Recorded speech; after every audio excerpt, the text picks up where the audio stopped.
வணக்கம் நண்பர்களே, உங்கள் எம்எஸ் தமிழ்நாடு இன்ஜினியரிங் அட்மிஷன்ஸில் சாய்ஸ் ஃபில்லிங் இன்ஸ்ட்ரக்ஷன்ஸ் பற்றி நம்ம தொடர்ச்சியாக பார்த்துக்கிட்டு வரோம். அதில் இது 3வது வீடியோ. இந்த வீடியோவில் மிக முக்கியமான விஷயத்தை தான் பார்க்க போகிறோம்.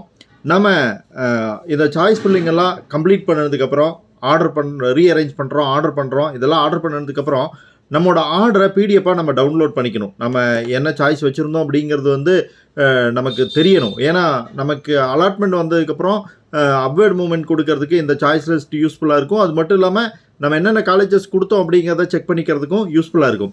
ஸோ ரீஅரேஞ்ச் பண்ணி ஆர்டர் பண்ணி அதனோட பிடிஎஃப் காப்பி எடுக்கணும். பிடிஎஃப் காப்பி எடுக்கிறதுல நம்ம ரொம்ப கேர்ஃபுல்லாக இருக்கணும். நீங்கள் பிடிஎஃப் கொடுக்கும்போது உங்களோட விண்டோவில் தெரியக்கூடிய ப்ரௌசரில் தெரியக்கூடிய சாய்ஸ் லிஸ்ட் ஒன்றா இருக்கலாம், பிடிஎஃப்பில் வரக்கூடிய சாய்ஸ் லிஸ்ட் ஒன்றா இருக்கலாம். இதுக்கு ரீசன் என்ன அப்படின்னு பார்த்தீங்கன்னா, சர்வர் அப்டேட் ஆகிட்டு இருக்கலாம். அந்த அப்டேட்னால உங்களோட டேட்டாஸ் மிஸ்மேட்ச் ஆகலாம். அதனால் செக் பண்ணி பாருங்கள். கரெக்டான சாய்ஸ் லிஸ்ட் இல்லை அப்படின்னா ரீலோட் பண்ணுங்கள். திரும்ப ஒரு தடவை ரீலோட் பண்ணி மறுபடியும் பிடிஎஃப் எடுத்து பாருங்கள். தொடர்ந்து இதே மாதிரி மிஸ்டேக் வந்துக்கிட்டு இருந்தால் உங்களுக்கு பக்கத்தில் இருக்கிற டிஎஃப்சி சென்டரை அப்ரோச் பண்ணுங்கள். அப்போ உங்களுக்கு ப்ராப்பரான அந்த சாய்ஸ் ஆர்டர் லிஸ்ட் கிடச்சிடும். அதுக்கப்புறம் தான் நீங்கள் சாய்ஸ் லாக் பண்ணணும். முன்கூட்டியே சாய்ஸ் லாக் பண்ணிவிட்டு மறுபடியும் பிடிஎஃப் காப்பி எடுத்து பார்த்து ஐயோ முடிஞ்சிருச்சு அப்படின்னு நீங்கள் பதறக்கூடாது. மொத்தம் 3 நாட்கள் உங்களுக்கு சாய்ஸ் ஃபில் பண்ணுறதுக்கான டைம் தர்றாங்க. ஸோ ஹரிபரியே தேவையில்லை, மெதுவாக ஆரம்பிங்க. அன்னைக்கு காலையில் 10 மணிக்கு தான் சாய்ஸ் ஃபில்லிங் ஆரம்பமாக போகுது.